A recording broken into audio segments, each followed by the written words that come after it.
The Art of War by Sun Tzu. Chapter 1, Laying Plans. Sun Tzu said, "The art of war is of vital importance to the state. It is a matter of life and death, a road either to safety or to ruin. Hence it is a subject of inquiry which can on no account be neglected. The art of war, then, is governed by 5 constant factors to be taken into account in one's deliberations when seeking to determine the conditions obtaining in the field.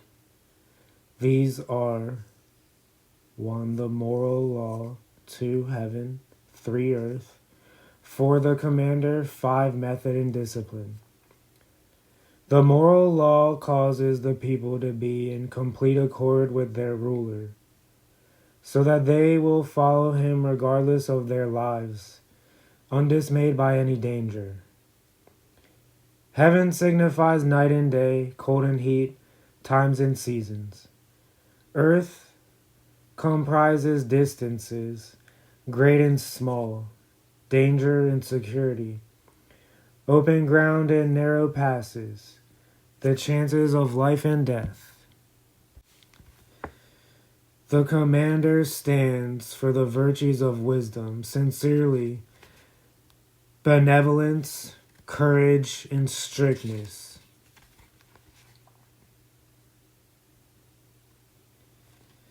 By method and discipline are to be understood the marshalling of the army and its proper subdivisions, the graduations of rank among the officers, the maintenance of roads by which supplies may reach the army, and the control of military expenditure. These 5 heads should be familiar to every general. He who knows them will be victorious. He who knows them not will fail. Therefore, in your deliberations, when seeking to determine the military conditions, let them be made the basis of a comparison in this wise. Which of the 2 sovereigns is imbued with the moral law? Which of the 2 generals has the most ability? With whom lie the advantages derived from heaven and earth? On which side is discipline most rigorously enforced? Which army is stronger? On which side are officers and men more highly trained? In which army is there the greater constancy both in reward and punishment? By means of these 7 considerations, I can forecast victory or defeat. The general that hearkens to my counsel and acts upon it will conquer. Let such a one be retained in command. The general that hearkens not to my counsel nor acts upon it will suffer defeat. Let such a one be dismissed. While heeding the profit of my counsel, avail yourself also of any helpful circumstances over and beyond the ordinary rules. According as circumstances are favorable, one should modify one's plans. All warfare is based on deception. Hence, when able to attack, we must seem unable. When using our forces, we must seem inactive. When we are near, we must make the enemy believe we are far away. When far away, we must make him believe we are near. Hold out baits to entice the enemy. Feign disorder and crush him. If he is secure at all points, be prepared for him. If he is in superior strength, evade him. If your opponent is of choleric temper, seek to irritate him. Pretend to be weak that he may grow arrogant. If he is taking his ease, give him no rest. If his forces are united, Separate them. Attack him where he is unprepared. Appear where you are not expected. These military devices leading to victory must not be divulged beforehand. Now the general who wins a battle makes many calculations in his temple ere the battle is fought. The general who loses a battle makes but few calculations beforehand. Thus do many calculations lead to victory, and few calculations to defeat. How much more no calculation at all? It is by attention to this point that I can foresee who is likely to win or lose. Chapter 2, Waging War. Sun Tzu said, in the operations of war, where there are in the field 1,000 swift chariots, as many heavy chariots, and 100,000 mail-clad soldiers, with provisions enough to carry them 1,000 li. The expenditure at home and at the front, including entertainment of guests, small items such as glue and paint, and sums spent on chariots and armor, will reach the total of 1,000 ounces of silver per day. Such is the cost of raising an army of 100,000 men. When you engage in actual fighting, if victory is long in coming, then men's weapons will grow dull, and their ardor will be dampened. If you lay siege to a town, you will exhaust your strength. Again, if the campaign is protracted, the resources of the state will not be equal to the strain. Now, when your weapons are dulled, your ardor damped, your strength exhausted, and your treasure spent, other chieftains will spring up to take advantage of your extremity. Then no man, however wise, will be able to avert the consequences that must ensue.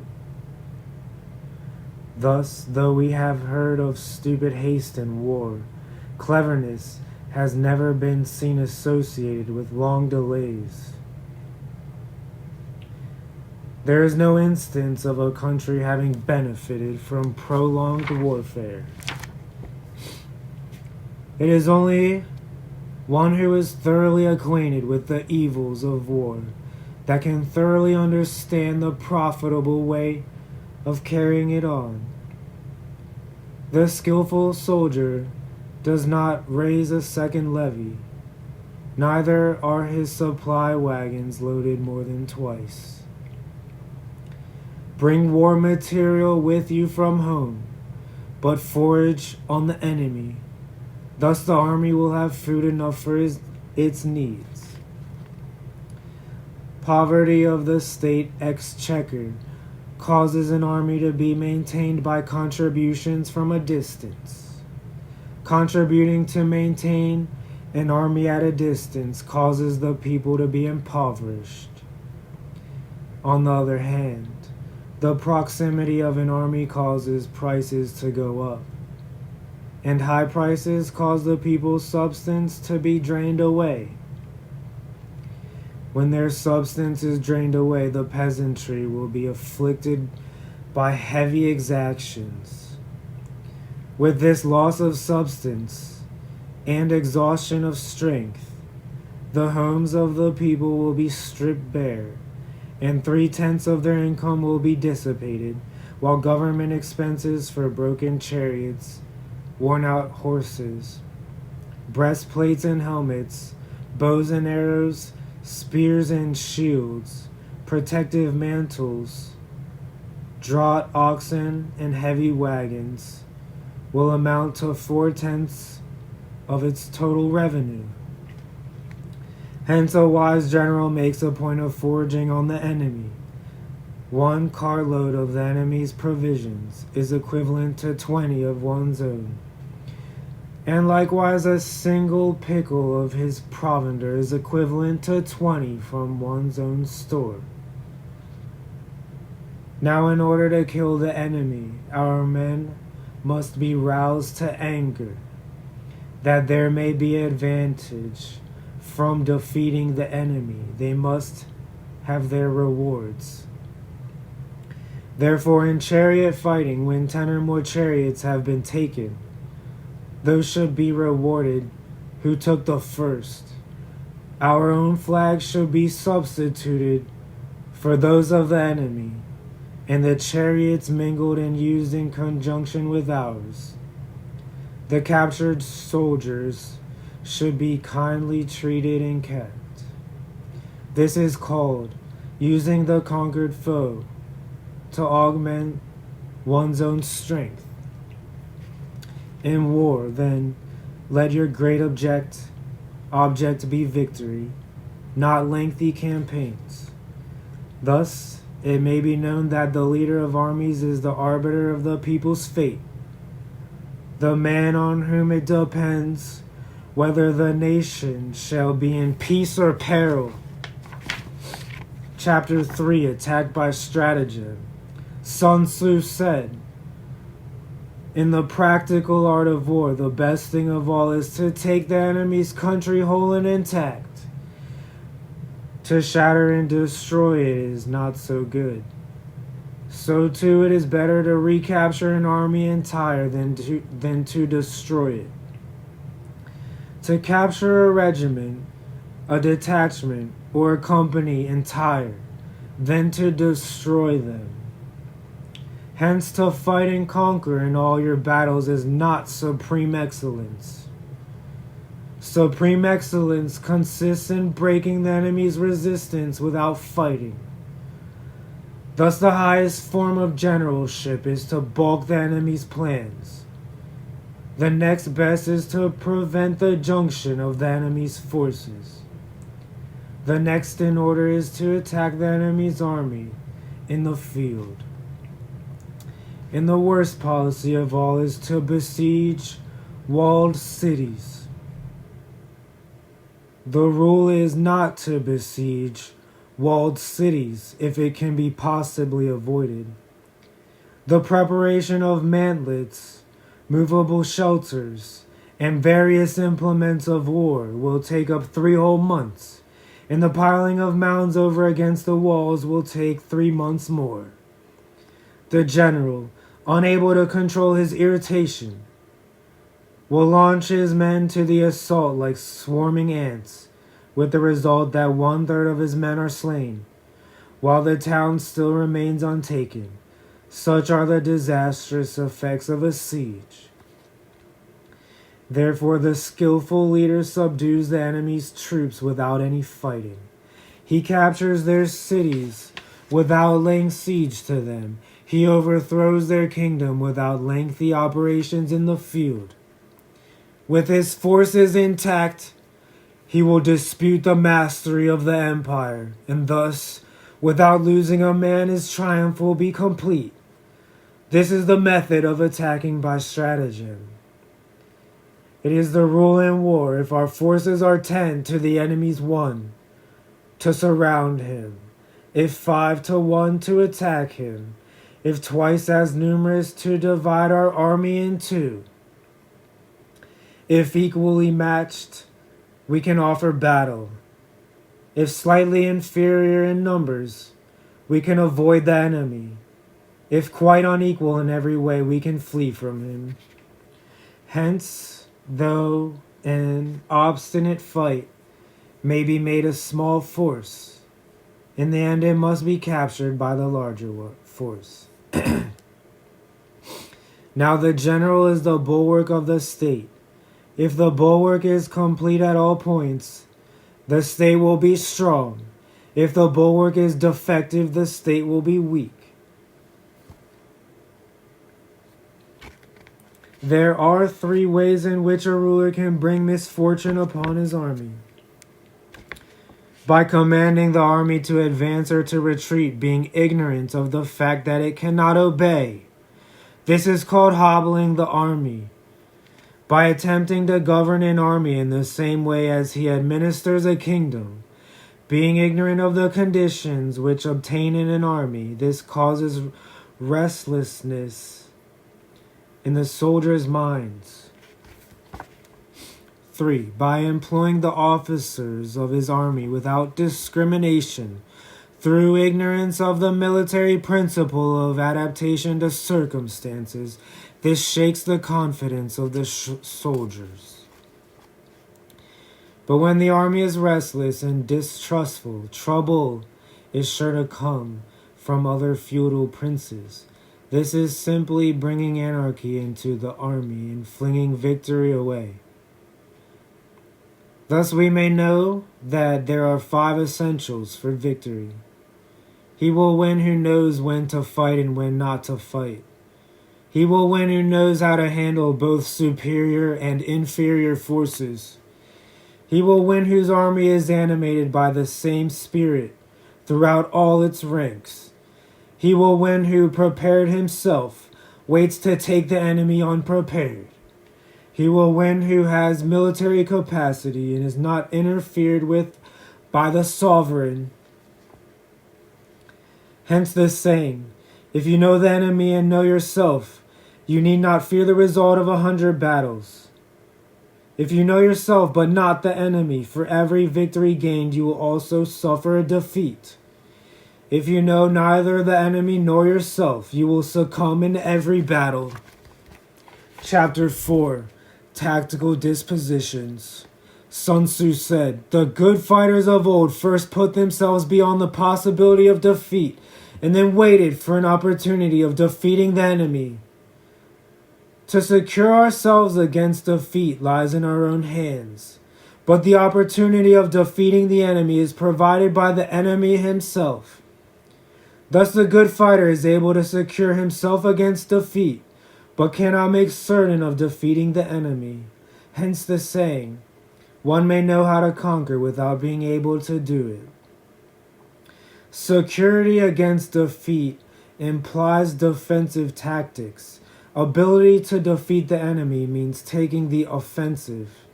Standing on the defensive indicates insufficient strength, attacking a superabundance of strength. The general who is skilled in defense hides in the most secret recesses of the earth. He who is skilled in attack flashes forth from the topmost heights of heaven. Thus, on one hand, we have ability to protect ourselves, on the other, a victory that is complete. To see victory only when it is within the ken of the common herd is not the acme of excellence. Neither is it the acme of excellence if you fight and conquer and the whole empire says, well done. To lift an autumn hair is no sign of great strength. To see the sun and moon is no sign of sharp sight. To hear the noise of thunder is no sign of a quick ear. What the ancients called a clever fighter is one who not only wins, but excels in winning with ease. Hence his victories bring him neither reputation for wisdom nor credit for courage. He wins his battles by making no mistakes. Making no mistakes is what establishes the certainty of victory, for it means conquering an enemy that is already defeated. Hence the skillful fighter puts himself into a position which makes defeat impossible, and does not miss the moment for defeating the enemy.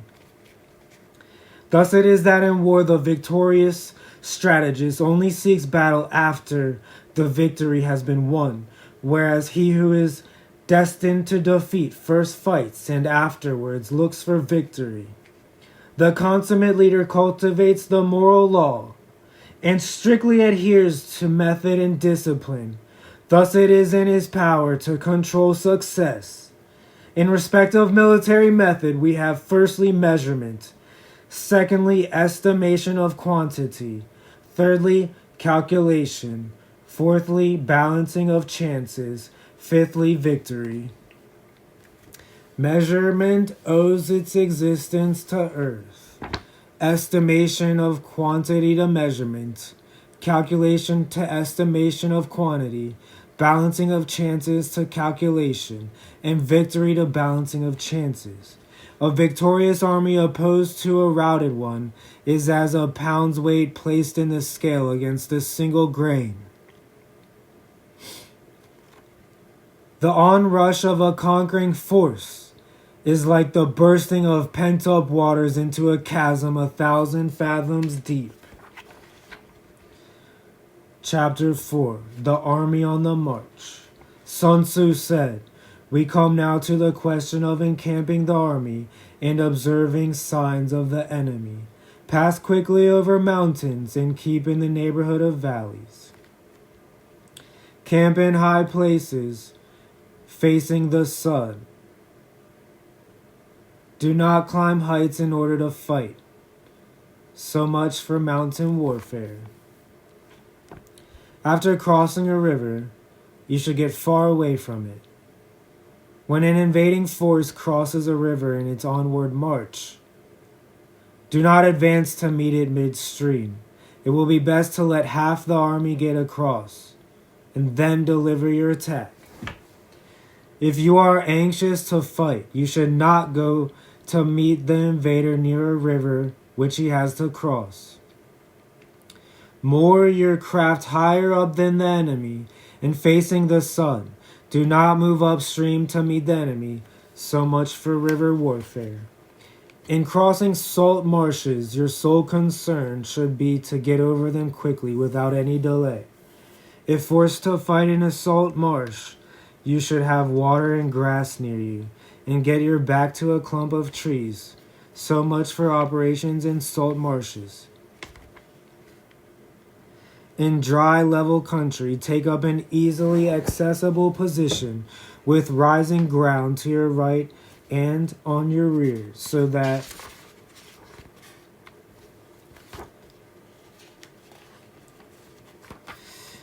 the danger may be in front and safety lie behind. So much for campaigning in flat country. These are the 4 useful branches of military knowledge which enabled the Yellow Emperor to vanquish 4 several sovereigns.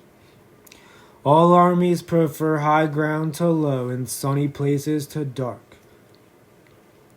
If you are careful with your men and camp on hard ground, the army will be free from disease of every kind, and this will spell victory. When you come to a hill or a bank, occupy the sunny side with the slope on your right rear. Thus you will act at once. Thus you will at once act for the benefit of your soldiers and utilize the natural advantages of the ground. When in consequence of heavy rains up country, a river which you wish to ford is swollen and flecked with foam, you must wait until it subsides. Country in which there are precipitous cliffs with torrents running between, deep natural hollows, confined places, tangled thickets, quagmires, and crevices should be left with all possible speed and not approached. While we keep away from such places, we should get the enemy to approach them. While we face them, we should let the enemy have them on his rear. If in the neighborhood of your camp there should be any hilly country, ponds surrounded by aquatic grass, hollow basins filled with reeds, or woods with thick undergrowth, they must be carefully routed out and searched, for these are places where men in ambush or insidious spies are likely to be lurking. When the enemy is close at hand and remains quiet, he is relying on the natural strength of his position. When he keeps aloof and tries to provoke a battle, he is anxious for the other side to advance. If his place of encampment is easy of access, he is tendering a bait. Movement amongst the trees of a forest shows that the enemy is advancing. The appearance of a number of screens in the midst of thick grasses means that the enemy wants to make us suspicious. The rising of birds in their flight is the sign of an ambuscade. Startled beasts indicate that a sudden attack is coming. When there is dust rising in a high column, it is the sign of chariots advancing. When the dust is low but spread over a wide area, it betokens the approach of infantry. When it branches out in different directions, It shows that parties have been sent to collect firewood. A few clouds of dust moving to and fro signify that the army is encamping.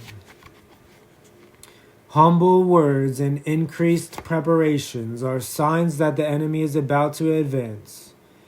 Violent language and driving forward as if to attack are signs that he will retreat. When the light chariots come out first and take up a position on the wings, it is a sign that the enemy is forming for battle. Peace proposals unaccompanied by a sworn covenant indicate a plot. When there is much running about and the soldiers fall into rank, it means that the critical moment has come. When some are seen advancing and some retreating, it is a lure. When the soldiers stand leaning on their spears, they are faint from want of food.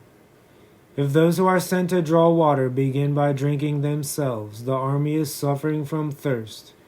If the enemy sees an advantage to be gained and makes no effort to secure it, the soldiers are exhausted.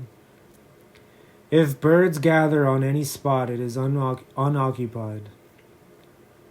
Clamor by night betokens nervousness. If there is disturbance in the camp, the general's authority is weak. If the banners and flags are shifted about, sedition is afoot. If the officers are angry, it means that the men are weary. When the army feeds its horses with grain and kills its cattle for food, and when the men do not hang their cooking pots over the campfires, showing that they will not return to their tents, you may know that they are determined to fight to the death. The sight of men whispering together in small knots or speaking in subdued tones points to disaffection amongst the rank and file. Too frequent rewards signify that the enemy is at the end of his resources. Too many punishments betray a condition of dire distress. To begin by bluster, but afterwards to take fright at the enemy's numbers, shows a supreme lack of intelligence. When envoys are sent with compliments in their mouths, it is a sign the enemy wishes for a truce. If the enemy's troops march up angrily and remain facing ours for a long time without either joining battle or taking themselves off again, the situation is one that demands great vigilance and circumspection. If our troops are no more in number than the enemy, that is amply sufficient. It only means that no direct attack can be made. What we can do is simply to concentrate all our available strength, keep a close watch on the enemy, and obtain reinforcements. He who exercises no forethought, but makes light of his opponents is sure to be captured by them. If soldiers are punished before they have grown attached to you, they will not prove submissive, and unless submissive, then they will be practically useless.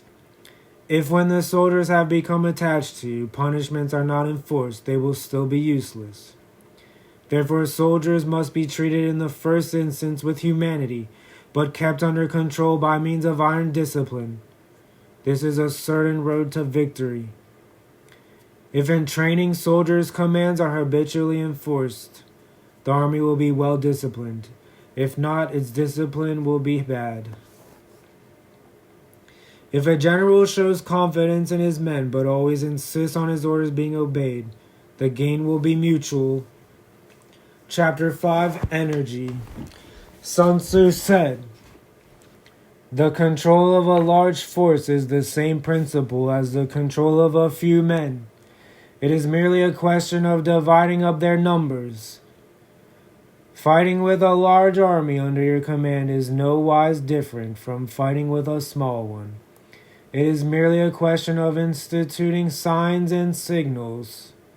To ensure that your whole host may withstand the brunt of the enemy's attack and remain unshaken, this is effected by maneuvers, direct and indirect. that the impact of your army may be like a grindstone dashed against an egg. This is affected by the science of weak points and strong. In all fighting, the direct method may be used for joining battle, but indirect methods will be needed in order to secure victory. Indirect tactics efficiently applied are inexhaustible as heaven and earth, unending as the flow of rivers and streams. Like the sun and moon, they end but to begin anew. Like the 4 seasons, they pass away to return once more. There are not more than 5 musical notes, yet the combination of these 5 give rise to more melodies than can ever be heard. There are not more than 5 primary colors: blue, yellow, red, white, and black, yet in combination they produce more hues than can ever be seen. There are not more than 5 cardinal tastes: sour, acrid, salt, acid, salt, sweet, and bitter, yet combinations of them yield more flavors than can ever be tasted. In battle, there are not more than 2 methods of attack: the direct and the indirect, yet these 2 in combination give rise to an endless series of maneuvers. The direct and the indirect lead on to each other in turn. It is like moving in a circle, you never come to an end. Who can exhaust the possibilities of their combination? The onset of troops is like the rush of a torrent, which will even roll stones along its course. The quality of decision is like the well-timed swoop of a falcon, which enables it to strike and destroy its victim. Therefore, the good fighter will be terrible in his onset and prompt in his decision. Energy may be likened to the bending of a crossbow, decision to the releasing of a trigger. Amid the turmoil and the tumult of battle, there may be seeming disorder and yet no real disorder at all. Amid confusion and chaos, your array may be without head or tail, yet it will be proof against defeat. Simulated disorder postulates perfect discipline. Simulated fear postulates courage. Simulated weakness postulates strength. Hiding order beneath the cloak of disorder is simply a question of subdivision. Concealing courage under a show of timidity presupposes a fund of latent energy. Masking strength with weakness is to be effected by tactical dispositions. Thus, one who is skillful at keeping the enemy on the move maintains deceitful appearances, according to which the enemy will act. He sacrifices something that the enemy may snatch at it. By holding out baits, he keeps him on the march. Then with a body of picked men he lies in wait for him. The clever combatant looks to the effect of combined energy and does not require too much from individuals, hence his ability to pick out the right men and utilize combined energy. When he utilizes combined energy, his fighting men become as it were like under rolling logs or stones. For it is the nature of a log or stone to remain motionless on level ground and to move when on a slope. If four-cornered, to come to a standstill, but if round shaped to go rolling down. Thus the energy developed by good fighting men is as the momentum of a round stone rolled down a mountain thousands of feet in height. So much on the subject of energy. Chapter 6. Weak Points and Strong. Sun Tzu said, "Whoever is first in the field and awaits the coming of the enemy will be fresh for the fight. Whoever is second in the field and has to hasten to battle will arrive exhausted." Therefore the clever combatant imposes his will on the enemy, but does not allow the enemy's will to be imposed on him. By holding out advantages to him, he can cause the enemy to approach of his own accord, or by inflicting damage, he can make it impossible for the enemy to draw near. If the enemy is taking his ease, he can harass him. If well supplied with food, he can starve him out. If quietly encamped, he can force him to move. Appear at points which the enemy must hasten to defend. March swiftly to places where you are not expected. An army may march great distances without distress if it marches through country where the enemy is not. You can be sure of succeeding in your attacks if you only attack places which are undefended. You can ensure the safety of your defense if you only hold positions that cannot be attacked. Hence the general is skillful in attack, whose opponent does not know what to defend.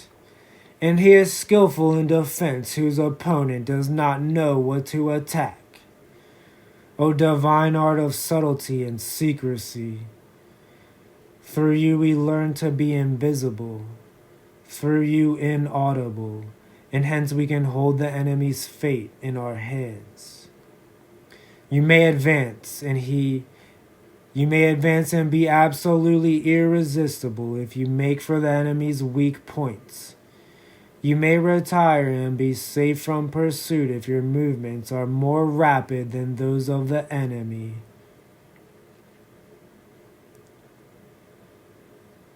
If we wish to fight, the enemy can be forced to an engagement, even though he be sheltered behind a high rampart and a deep ditch.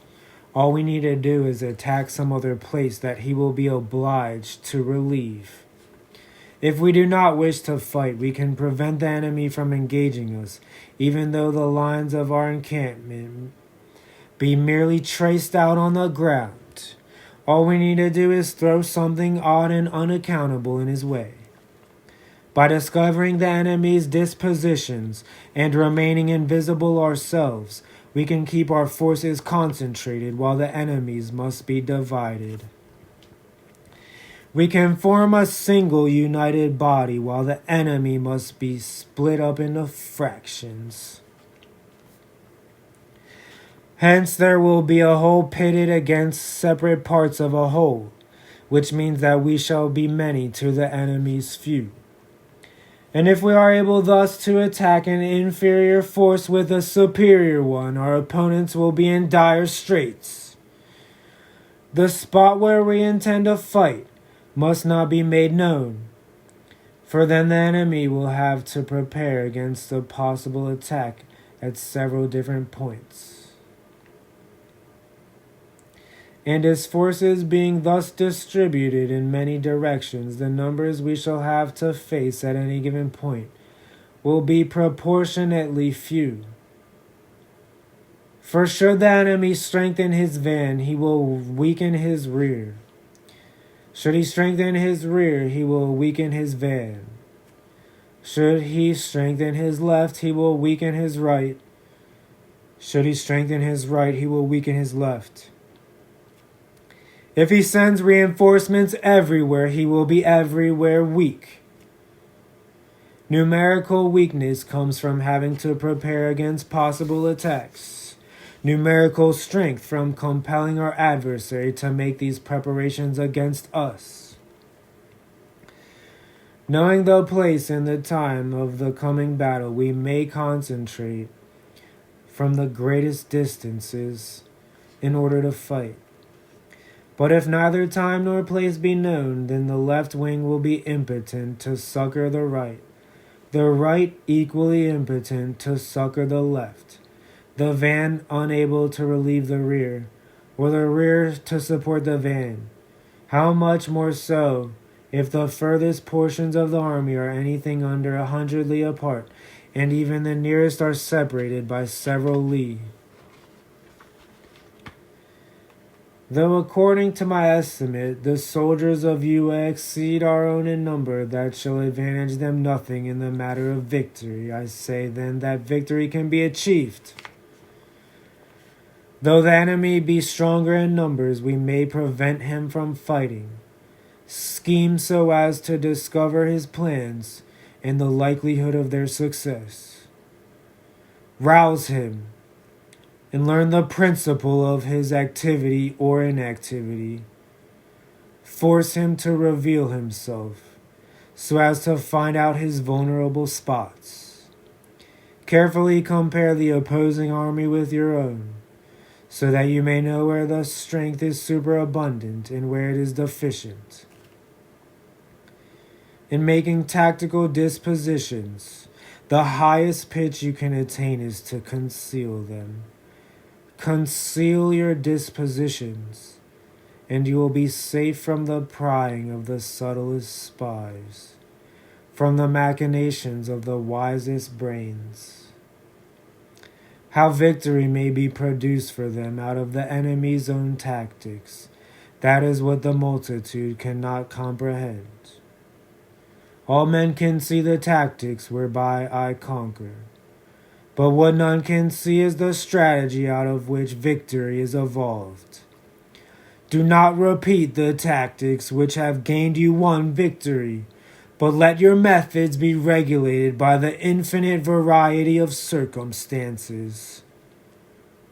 Military tactics are like unto water, for water in its natural course runs away from high places and hastens downwards. So in war, the way is to avoid what is strong and to strike at what is weak. Water shapes its course according to the nature of the ground over which it flows. The soldier works out his victory in relation to the foe whom he is facing. Therefore, just as water retains no constant shape, so in warfare there are no constant conditions. He who can modify his tactics in relation to his opponent, and thereby succeed in winning, may be called a heaven-born captain. The 5 elements, water, fire, wood, metal, earth, are not always equally predominant. The 4 seasons make way for each other in turn. There are short days and long. The moon has its periods of waning and waxing. Chapter 7. Maneuvering. Sun Tzu said, "In war the general receives his commands from the sovereign. Having collected an army and concentrated his forces, he must blend and harmonize the different elements thereof before pitching his camp. After that comes tactical maneuvering, than which there is nothing more difficult. The difficulty of tactical maneuvering consists in turning the devious into the direct, and misfortune into gain. Thus to take a long and circuitous route, after enticing the enemy out of the way, and though starting after him to contrive to reach the goal before him, shows knowledge of the artifice of deviation. Maneuvering with an army is advantageous, with an undisciplined multitude most dangerous. If you set a fully equipped army and march in order to snatch an advantage, the chances are that you will be too late. On the other hand, to detach a flying column for the purpose involves the sacrifice of its baggage and stores. Thus, if you order your men to roll up their buff coats and make forced marches without halting day or night, covering double the usual distance at a stretch, doing 100 li in order to wrest an advantage, the leaders of all your 3 divisions will fall into the hands of the enemy. The stronger men will be in front, the jaded ones will fall behind, and on this plan only 1/10 of your army will reach its destination. If you march 50 li in order to outmaneuver the enemy, you will lose the leader of your 1st division, and only half your force will reach the goal. If you march 30 li with the same object, 2/3 of your army will arrive. We may take it then that an army without its baggage train is lost. Without provisions, it is lost. Without bases of supply, it is lost. We cannot enter into alliances until we are acquainted with the designs of our neighbors. We are not fit to lead an army on the march unless we are familiar with the face of the country, its mountains and forests, its pitfalls and precipices, its marshes and swamps. We shall be unable to turn natural advantage to account unless we make use of local guides. In war, practice dissimulation and you will succeed. Whether to concentrate or to divide your troops must be decided by circumstances. Let your rapidity be that of the wind, your compactness that of the forest. In raiding and plundering be like fire, is immovability like a mountain. Let your plans be dark and impenetrable as night, and when you move, fall like a thunderbolt. When you plunder a countryside, let the spoil be divided amongst your men. When you capture new territory, cut it up into allotments for the benefit of the soldiery. Ponder and deliberate before you make a move. He will conquer who has learned the artifice of deviation. Such is the art of maneuvering.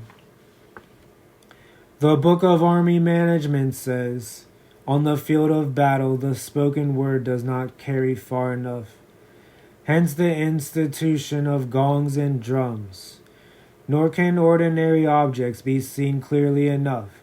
Hence the institution of banners and flags. Gongs and drums, banners and flags are means whereby the ears and eyes of the host may be focused on one particular point. The host thus forming a single united body, is it impossible either for the brave to advance alone or for the cowardly to retreat alone? This is the art of handling large masses of men.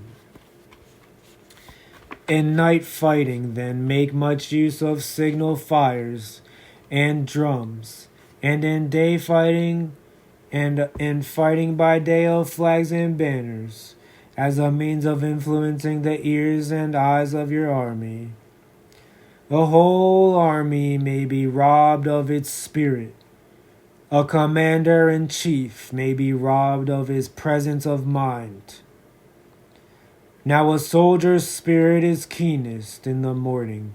By noonday it has begun to flag, and in the evening his mind is bent only on returning to camp.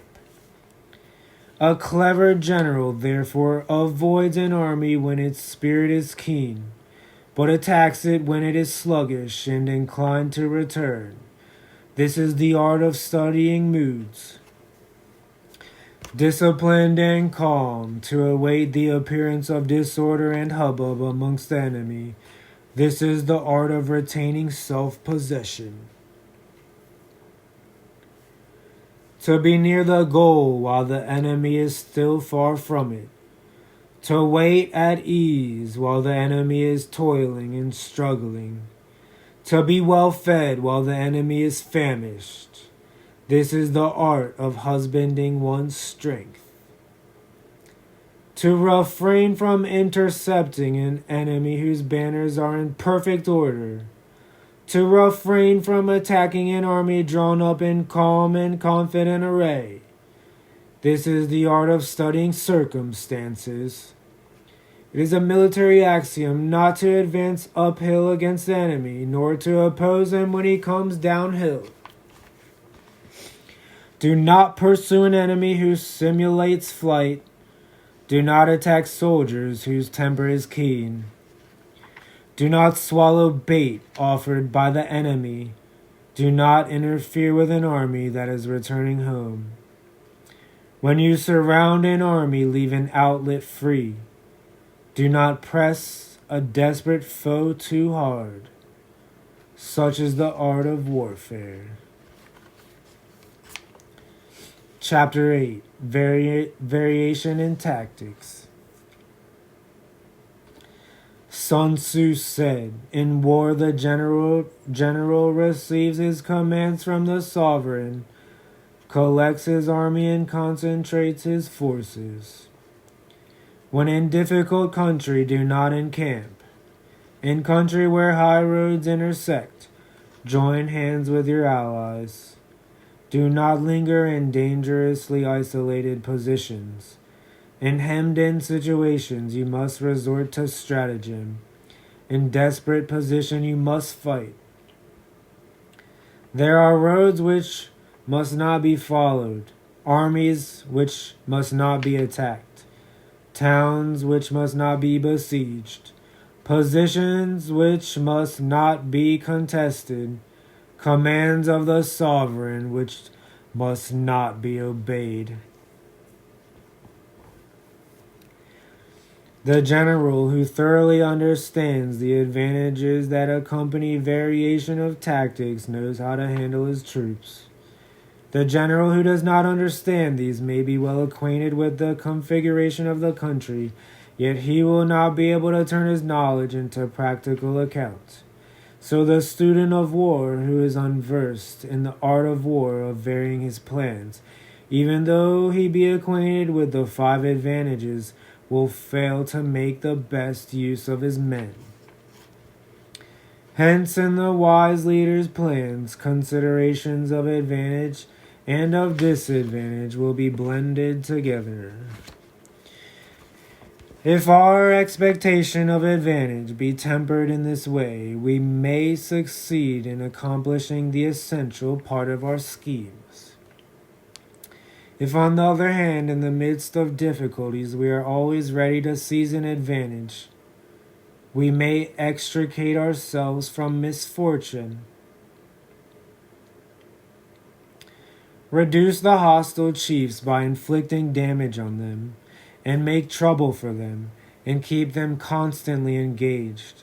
Hold out specious allurements, and make them rush to any given point. The art of war teaches us to rely not on the likelihood of the enemy's not coming, but on our own readiness to receive him. Not on the chance of his not attacking, but rather on the fact that we have made our position unassailable. There are 5 dangerous faults which may affect a general. Recklessness, which leads to destruction.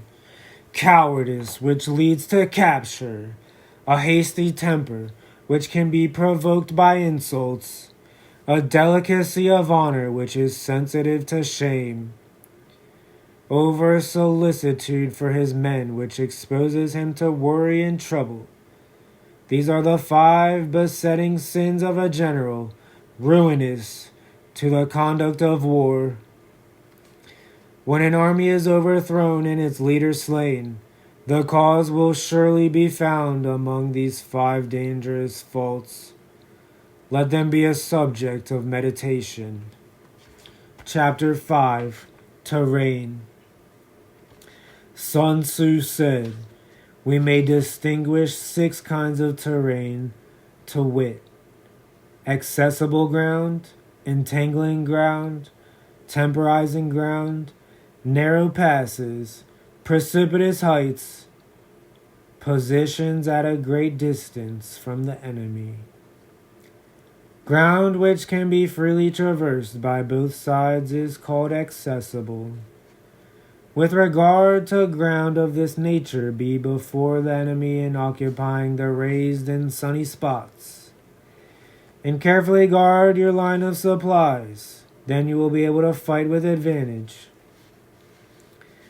Ground which can be abandoned, but is hard to reoccupy, is called entangling. From a position of this sort, if the enemy is unprepared, you may sally forth and defeat him. But if the enemy is prepared for your coming and you fail to defeat him, then Return being impossible, disaster will ensue. When the position is such that neither side will gain by making the first move, it is called temporizing ground. In a position of this sort, even though the enemy should offer us an attractive bait, it will be advisable not to stir forth, but rather to retreat, thus enticing the enemy in his turn. Then, when part of his army has come out, we may deliver our attack with advantage. With regard to narrow passes, if you can occupy them first, let them be strongly garrisoned and await the advent of the enemy. Should the army forestall you in occupying a pass, do not go after him if the pass is fully garrisoned, but only if it is weakly garrisoned. With regard to precipitous heights, if you are beforehand with your adversary, you should occupy the raised and sunny spots, and there wait for him to come up. If the enemy has occupied them before you, do not follow him, but retreat and try to entice him away. If you are situated at a great distance from the enemy, and the strength of the two armies is equal, it is not easy to provoke a battle, and fighting will be to your disadvantage. These 6 are the principles connected with earth. The general who has attained a responsible post must be careful to study them. Now an army is exposed to 6 several calamities, not arising from natural causes, but from faults for which the general is responsible. These are flight, insubordination, collapse, ruin, disorganization, and rout. Other conditions being equal, if one force is hurled against another 10 times its size, the result will be the flight of the former. When the common soldiers are too strong and their officers too weak, the result is insubordination. When the officers are too strong and the common soldiers too weak, the result is collapse. When the higher officers are angry and insubordinate, and on meeting the enemy give battle on their own account, from a feeling of resentment, before the commander-in-chief can tell whether or not he is in a position to fight, the result is ruin. When the general is weak and without authority, when his orders are not clear and distinct, when there are no fixes and duties, when there are no fixed duties assigned to officers and men, and the ranks are formed in a slovenly, haphazard manner, the result is utter disorganization. When a general unable to estimate the enemy's strength allows an inferior force to engage a larger one, or hurls a weak detachment against a powerful one, he neglects to place picked soldiers in the front rank, the result must be rout. These are 6 ways of courting defeat, which must be carefully noted by the general who has attained a responsible post. The natural formation of the country is the soldier's best ally, but a power of estimating the adversary, of controlling the forces of victory, and of shrewdly calculating difficulties, dangers, and distances constitutes the test of a great general. He who knows these things and in fighting puts his knowledge into practice will win his battles. He who knows them not, nor practices them, will surely be defeated. If fighting is sure to result in victory, then you must fight, even though the ruler forbid it. If fighting will not result in victory, then you must not fight, even at the ruler's bidding. The general who advances without coveting fame, and retreats without fearing disgrace, whose only thought is to protect his country and do good service for his sovereign, is the jewel of the kingdom. Regard your soldiers as your children, and they will follow you into the deepest valleys, Look upon them as your own beloved sons, and they will stand by you even unto death. If, however, you are indulgent, but unable to make your authority felt, kind-hearted but unable to enforce your commands, and incapable, moreover, of quelling disorder, then your soldiers must be likened to spoiled children. They are useless for any practical purpose. If we know that our own men are in a condition to attack, but are unaware that the enemy is not open to attack, we have gone only halfway towards victory. If we know that the enemy is open to attack, but are unaware that our own men are not in a condition to attack, we have gone only halfway towards victory. If we know that the enemy is open to attack, and also know that our men are in a condition to attack, but are unaware that the nature of the ground makes fighting impracticable, we have still gone only halfway towards victory. Hence the experienced soldier, once in motion, is never bewildered. Once he has broken camp, he is never at a loss. Hence the saying, if you know the enemy and know yourself, your victory will not stand in doubt. If you know heaven and know earth, you may make your victory complete. Chapter 11, The 9 Situations. Sun Tzu said, the art of war recognizes 9 variations of ground. Varieties of ground. Dispersive ground, facile ground, contentious ground, open ground, ground of intersecting highways, serious ground, difficult ground, hemmed-in ground, and desperate ground. When a chieftain is fighting in his own territory, it is dispersive ground. When he has penetrated into hostile territory, but to no great distance, it is facile ground. Ground, the possession of which imports great advantage to either side, is contentious ground. Ground on which each side has liberty of movement is open ground. Ground which forms the key to 3 contiguous states, so that he who occupies it first has most of the empire at his command, is a ground of intersecting highways.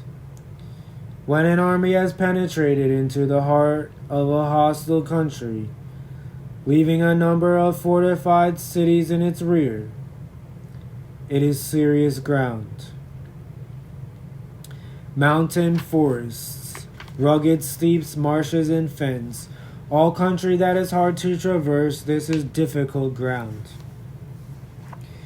Ground which is reached through narrow gorges and from which we can only retire by tortuous paths, so that a small number of the enemy would suffice to crush a large body of our men. This is hemmed-in ground. Ground on which we can only be saved from destruction by fighting without delay is desperate ground. On dispersive ground, therefore, fight not. On facile ground, halt not. On contentious ground, attack not. On open ground, do not try to block the enemy's way. On the ground of intersecting highways, join hands with your allies. On serious ground, gather in plunder. In difficult ground, keep steadily on the march. On hemmed-in ground, resort to stratagem.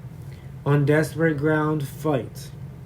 Those who were called skillful leaders of old knew how to drive a wedge between the enemy's front and rear, to prevent cooperation between his large and small divisions, to hinder the good troops from rescuing the bad, the officers from rallying their men. When the enemy's men were united, they managed to keep them in disorder. When it was to their advantage, they made a forward move, then otherwise they stopped still. If asked how to cope with a great host of the enemy in orderly array, and on the point of marching to the attack, I should say, begin by seizing something which your opponent holds dear, then he will be amenable to your will. Rapidity is the essence of war. Take advantage of the enemy's unreadiness. Make your way by unexpected routes and attack unguarded spots. The following are the principles to be observed by an invading force.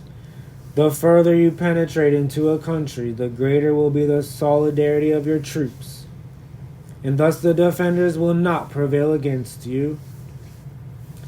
Make forays in fertile country in order to supply your army with food. Carefully study the well-being of your men, and do not overtax them. Concentrate your energy and hoard your strength. Keep your army continually on the move and devise unfathomable plans. Throw your soldiers into positions whence there is no escape, and they will prefer death to flight. If they will face death, there is nothing they may not achieve. Officers and men alike will put forth their uttermost strength. Soldiers, when in desperate straits, lose the sense of fear. If there is no place of refuge, they will stand firm. If they are in hostile country, they will show a stubborn front. If there is no help for it, they will fight hard. Thus, without waiting to be marshaled, the soldiers will be constantly on the qui vive. Without waiting to be asked, they will do your will. Without restrictions, they will be faithful. Without giving orders, they can be trusted. Prohibit the taking of omens, and do away with superstitious doubts. Then, until death itself comes, no calamity need be feared. If our soldiers are not overburdened with money, it is not because they have a distaste for riches. If their lives are not unduly long, it is not because they are disinclined to longevity. On the day they are ordered out to battle, your soldiers may weep, those sitting up bedewing their garments, and those lying down letting the tears run down their cheeks. But let them once be brought to bay, and they will display the courage of a Chu or Kuei. The skillful tactician may be likened to the Shuai Jan. Now the Shuai Jan is a snake that is found in the Chung Mountains. Strike at its head, and you will be attacked by its tail. Strike at its tail, and you will be attacked by its head. Strike at its middle, and you will be attacked by head and tail both. Asked if an army can be made to imitate the Shuai Jan, I should answer yes. For the men of Wu and the men of Yue are enemies. Yet if they are crossing a river in the same boat and are caught by a storm, they will come to each other's assistance, just as the left hand helps the right. Hence it is not enough to put one's trust in the tethering of horses, in the burring of chariot wheels in the ground. The principle on which to manage an army is to set up one standard of courage which all must reach. How to make the best of both strong and weak, that is a question involving the proper use of ground. Thus the skillful general conducts his army just as though he were leading a single man, willy-nilly by the hand. It is the business of a general to be quiet, and thus ensure secrecy, upright and just, and thus maintain order. He must be able to mystify his officers and men by false reports and appearances, and thus keep them in total ignorance. By altering his arrangements and changing his plans, he keeps the enemy without definite knowledge. by shifting his camp and taking circuitous routes. He prevents the enemy from anticipating his purpose.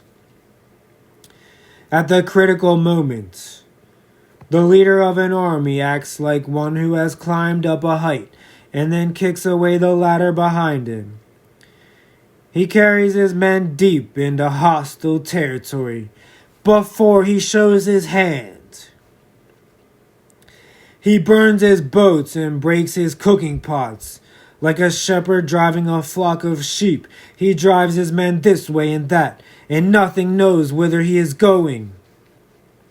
To muster his host and bring it into danger, this may be termed the business of the general.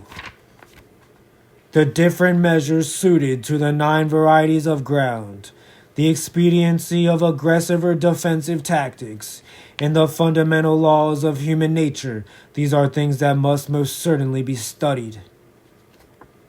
When invading hostile territory, the general principle is that penetrating deeply brings cohesion.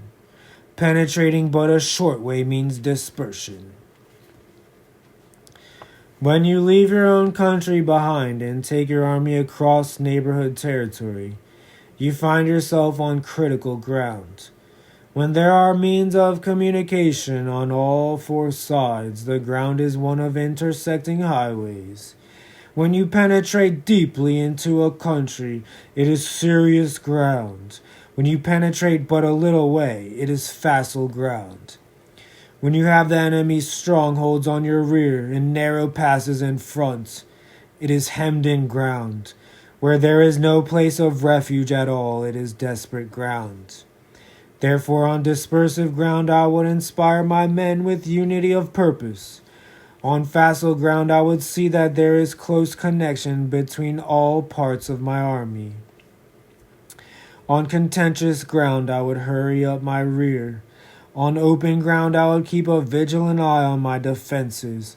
On ground of intersecting highways I would consolidate my alliances. On serious ground I would try to ensure a continuous stream of supplies. On difficult ground I would keep pushing on along the road. On hemmed-in ground I would block any way of retreat. On desperate ground I would proclaim to my soldiers the hopelessness of saving their lives. For it is the soldier's disposition to offer an obstinate resistance when surrounded, to fight hard when he cannot help himself, and to obey promptly when he has fallen into danger. We cannot enter into alliance with neighboring princes until we are acquainted with their designs. We are not fit to lead an army on the march unless we are familiar with the face of the country, its mountains and forests, its pitfalls and precipices, its marshes and swamps. We shall be unable to turn natural advantages to account unless we make use of local guides. To be ignored of any one of the following 4 or 5 principles does not befit a warlike prince. When a warlike prince attacks a powerful state, his generalship shows itself in preventing the concentration of the enemy's forces. He overawes his opponents, and their allies are prevented from joining against him. Hence he does not strive to ally himself with all and sundry, nor does he foster the power of other states. He carries out his own secret designs, keeping his antagonists in awe. Thus he is able to capture their cities and overthrow their kingdoms.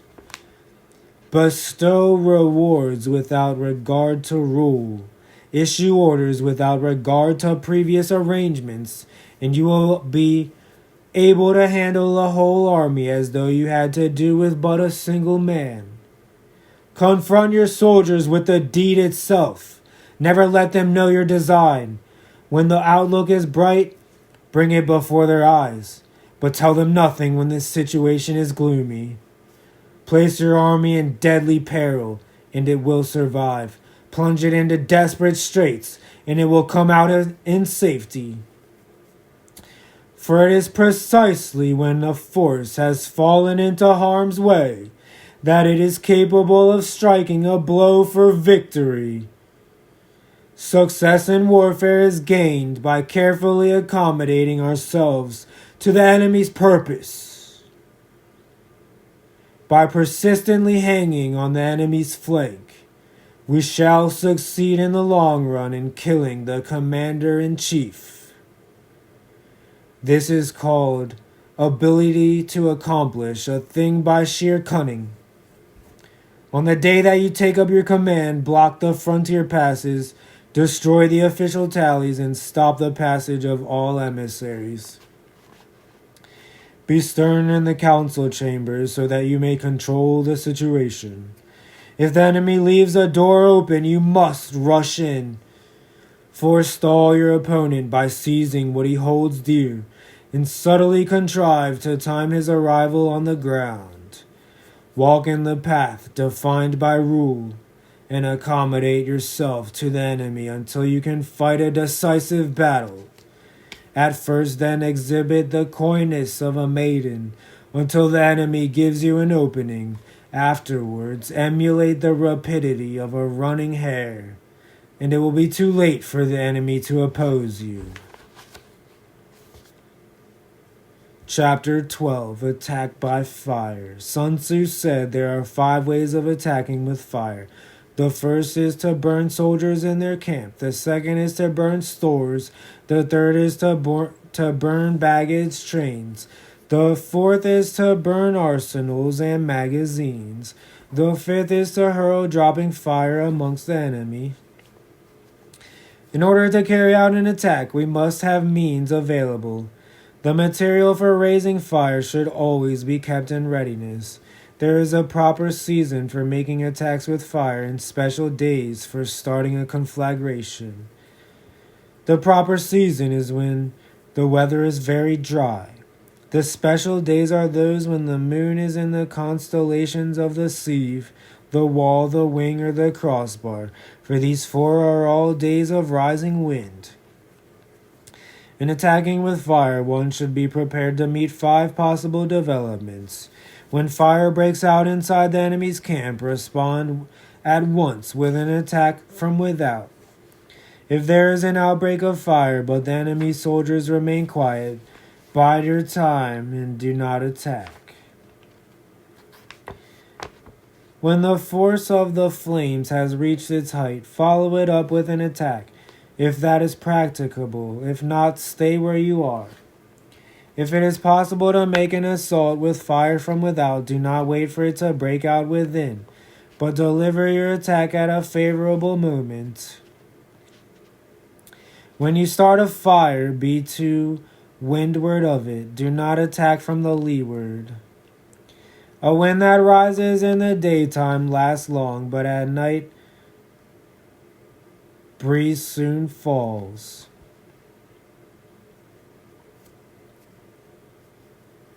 In every army, the 5 developments connected with fire must be known, the movements of the stars calculated, and a watch kept for the proper days.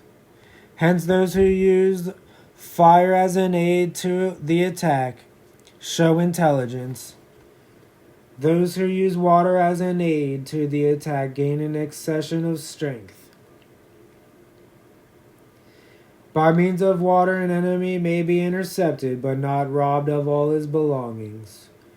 Unhappy is the fate of one who tries to win his battles and succeed in his attacks without cultivating the spirit of enterprise.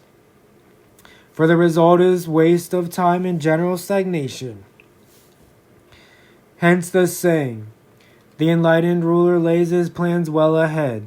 The good general cultivates his resources. Move not unless you see an advantage. Use not your troops unless there is something to be gained. Fight not unless the position is critical.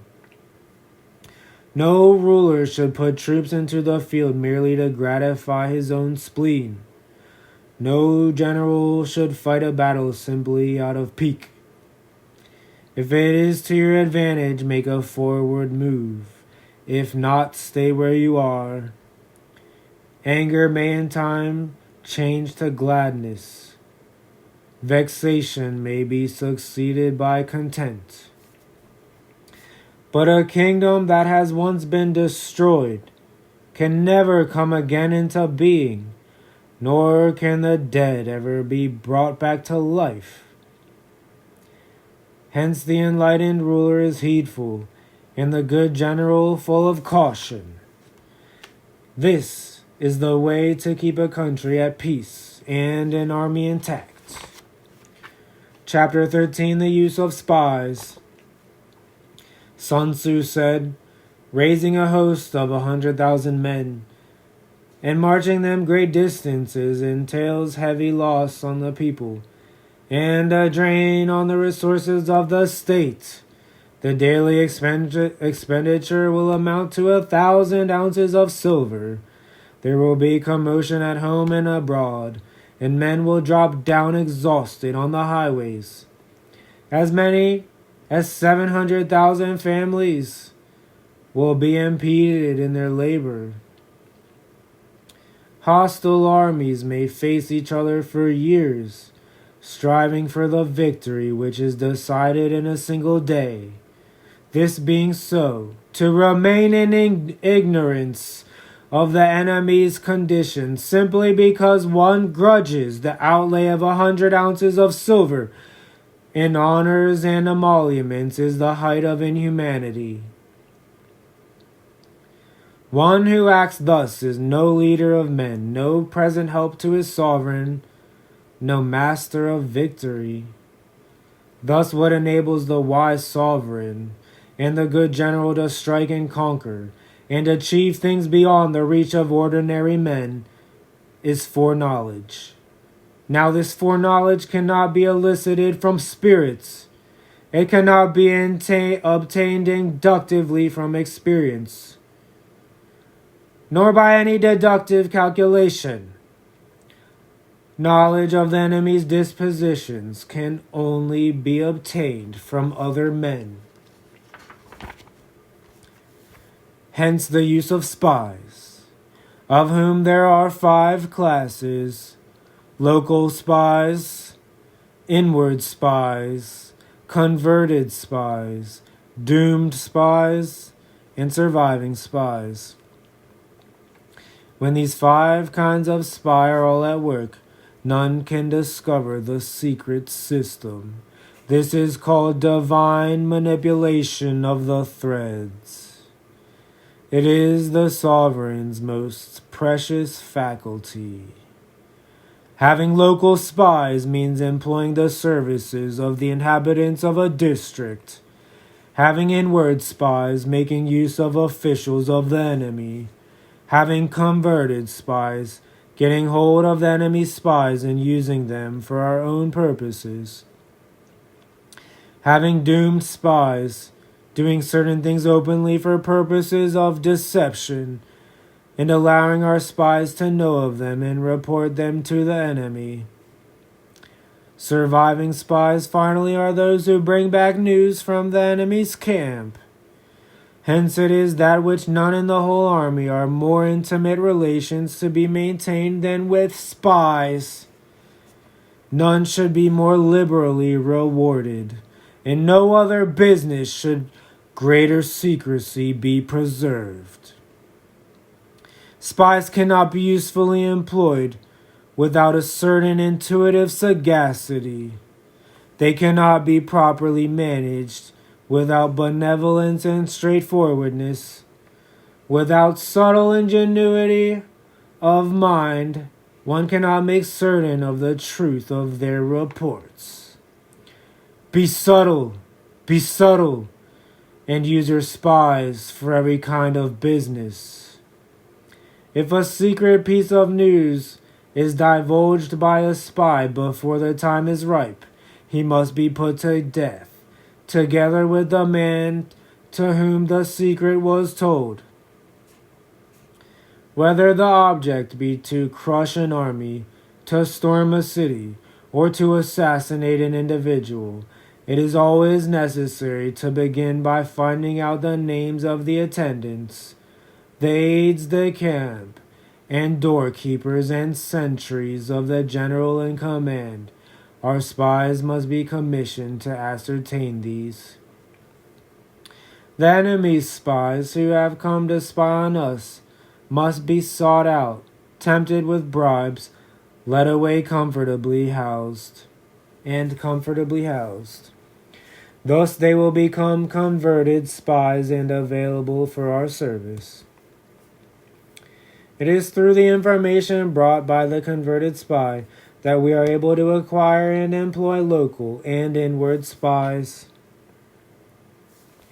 It is owing to his information again that we can cause the doomed spy to carry false tidings to the enemy.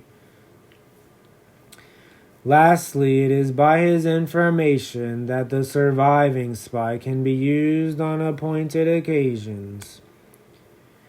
The end aim of spying in all its 5 varieties is knowledge of the enemy, and this knowledge can only be derived in the first instance from the converted spy. Hence, it is essential that the converted spy be treated with the utmost liberality. Of old, the rise of the Yin dynasty was due to Yi Chi, who had served under Xia. Likewise, the rise of Chou dynasty was due to Liu Ya, who had served under the Yin. Hence it is only the enlightened ruler and the wise general who will use the highest intelligence of the army for purposes of spying, and thereby they achieve great results. Spies are a most important element in water because on them depends an army's ability to move. Thus is the art of war.